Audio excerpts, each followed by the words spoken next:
All right. Well, I certainly appreciate your taking time to be with us today, Lauren. We are wrapping up our MENAcraft program, which has been fantastic. We've had students in Middle East, North Africa region, and in different parts of the United States connecting with each other, learning about each other and their cultures and the games they play and the food they eat, and learning important things like when a teacher says, sit down and listen to me right now, you know it, whether it's in English or Arabic. So, That's right. we Whatever covered the language bases. that's in, whatever language that is in, you should always do what your teacher says, right? So Right, I've been a absolutely. teacher myself, so I understand. I empathize with that. That's perfect. So I just wanted to dive in a bit into what diplomacy is. If students have really enjoyed this experience and think, maybe this is something I want to pursue in my career, we could give them some insight into what that is. So I guess I may have even jumped ahead a little bit. My name is Claire LeBeau. I'm the Chief Marketing Officer for NASEF. And why don't you introduce yourself and tell us a little bit about what you do? Sure. My name is Loren Hurst. I am coming to you from Washington, D.C. And I work at the U.S. State Department, and I work in the Global Public Affairs Bureau. So what I do is public diplomacy. And we'll get in a little bit more in terms of what that means exactly. But essentially what I do is I work in the digital diplomacy side of public diplomacy, and we'll talk a little bit more about that. That's perfect. And you know what? Let's go even to the very foundation of that. What is the role of the US State Department? Okay, well, the role of the U.S. State Department is that they are the lead government agency for what we call diplomacy. Now, let me back up a little bit about that, and let's talk about diplomacy, what that is. So, diplomacy writ large overall is how governments of different countries communicate with each other. Now, diplomacy is very much rooted in a lot of rules. Okay, there are different protocols and processes that the State Department follows.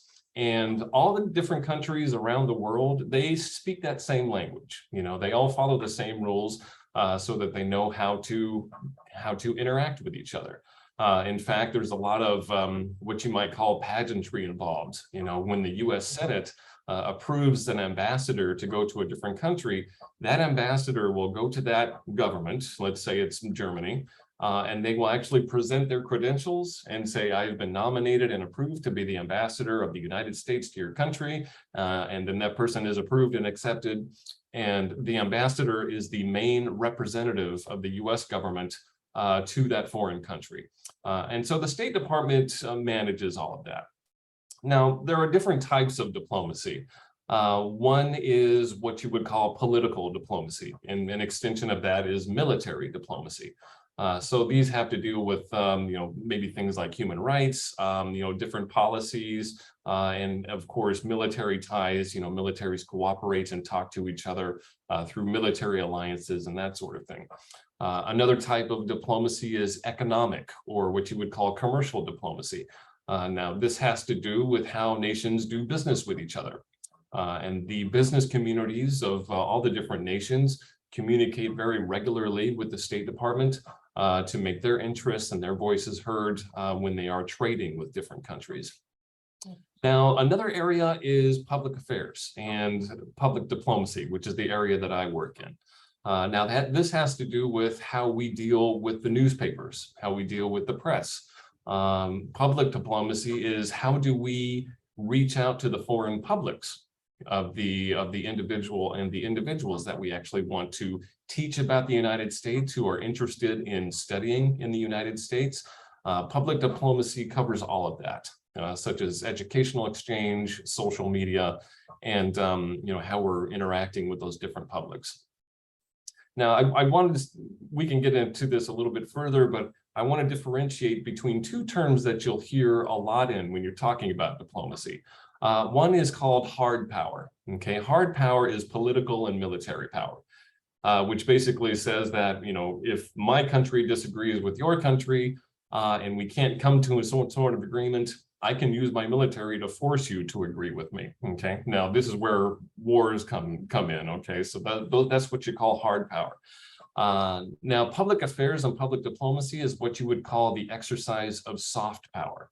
Okay, so if you and I don't agree, my public diplomacy people are going to exchange information with you. We're going to exchange educational systems, and we want you to want the things that we want. So that's more about influencing people and also delivering the information that they can use to learn about each other.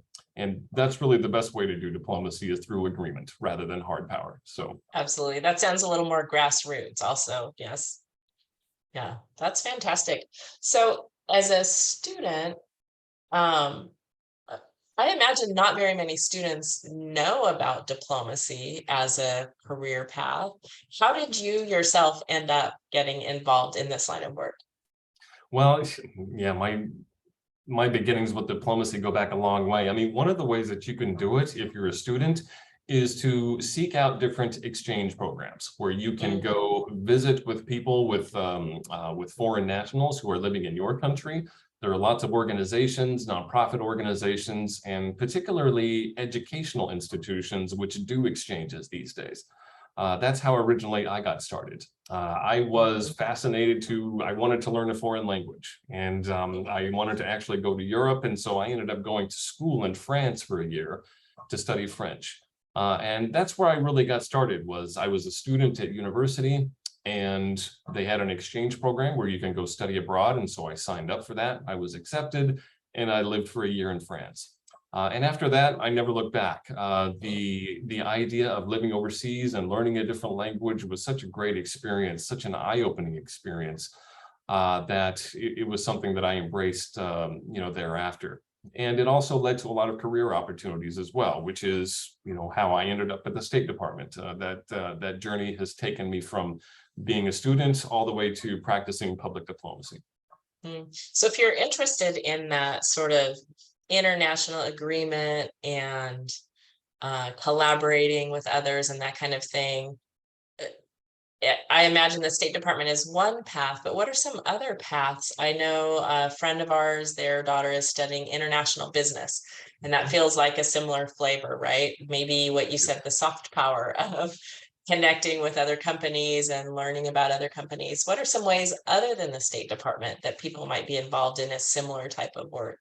Absolutely. And today, the opportunities for doing so are really endless. I mean, bear in mind that when I went to France to study, the internet had not been invented yet. Okay. I know that's hard to believe for a lot of people. That's not possible. We didn't have smartphones, Right. we had to use landlines. Now, yeah, Yes. such a world did exist, at one point. So about 1 million years ago. But you fast forward to today, and the opportunities, first of all, a lot of businesses and educational institutions have really embraced the need for an international presence. Okay, so when you're talking about educational diplomacy, just about any school, any college that you go to, they're going to have some sort of international ties and some sort of international exchange programs. So that would be one of the best places to start.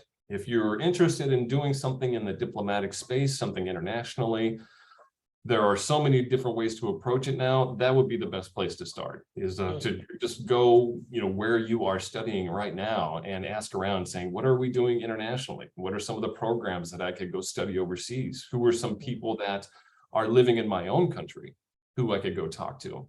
For example, the American Chamber of Commerce has offices in every country around the world. If you were interested in international business, reach out to the American Chamber of Commerce. A lot of them do have programs for students where you can go and actually meet international business people and talk to them and get to know them and see what they do.